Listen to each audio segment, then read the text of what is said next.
Hello India, बड़ों को प्रणाम, छोटों को प्यार और मेरे सारे सब्सक्राइबर को ढेर सारा राम राम। Welcome back to my YouTube channel Simi की डायरी ऑफिशियल में आप सबका ढेर सारा स्वागत है। दोस्तों, बहू की तलाश का 2 पार्ट में आप लोगों के समक्ष रख चुकी हूँ और सॉरी मैंने इसे कविता कर दिया जबकि ये कहानी है। तो आज जो है सो बहू की तलाश का 3रा पार्ट मैं आप लोगों के समक्ष रखने जा रही हूँ। अब तक आप लोगों ने देखा कि संध्या जो है सो अपने बेटे, जिसका बाहर का नाम दीनानाथ है लेकिन वो उसे प्यार से दीनू दीनू कहती है, तो दीनू के साथ रहती है और दीनू की शादी की उसे चिंता हो रही है, बहू की तलाश है उसे।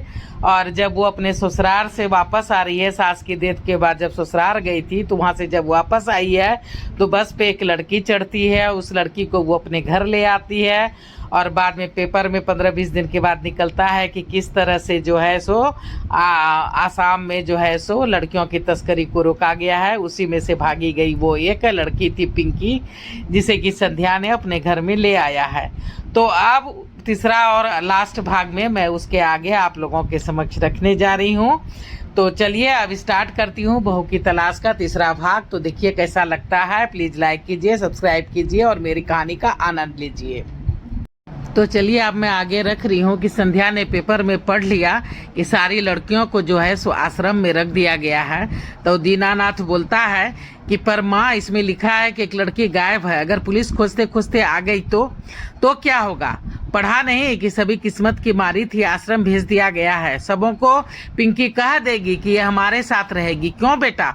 हाँ माँ जी, मैं अब कहीं नहीं जाने वाली, मुझे तो अब घर से निकलने में भी डर लगता है। कोई बात नहीं, तू घर ही संभाल ले, घर का सारा काम कर। जी, संध्या की खोज अब समाप्त हो गई थी। पिंकी ने पूरा घर को संभाल लिया था, सारे काम वो संभालने लगी थी, सब कुछ करने लगी थी। संध्या का पैर हाथ भी दबाती, दीनू के करीब जाने की कोशिश करती, उसका ध्यान रखती, मार्केट से उसके लिए कपड़ा लत्ता खरीद के लाती, उसे खाना पीना समय पे उसे खिलाती। संध्या जो है सो बहुत ही खुश थी। उसे लग रहा था कि अब उसकी खोज जो है सो बहू की खोज समाप्त हो गई है और पिंकी उसकी अच्छी बहू साबित होगी। उसने दीनू को भी समझा दिया था कि अच्छी लड़की है, किस्मत की मारी है, बेचारी कोई आगे पीछे नहीं है, इसे देखने में भी सुंदर है, पढ़ी लिखी है, तू मान जा, शादी कर ले उससे। संध्या देवी हमेशा पिंकी को कहती इतना काम मत करो, कुछ आराम करो, पर पिंकी थी कि दिन रात काम में ही जुटी रहती। वो दीनू को बराबर कोशिश करती कि दीनू जो है सो मेरी बात मान ले और पिंकी से शादी करने के लिए तैयार हो जाए, पर शुरू में तो दीनू जो है सो ना नुकुर कर रहा था। देखते ही देखते 1 साल बीत जाते हैं। अब दीनू के दिल में भी पिंकी के लिए प्यार जो है सो उभरने लगा था और वो एक खिंचाव जो है सो उसके तरफ महसूस कर रहा था।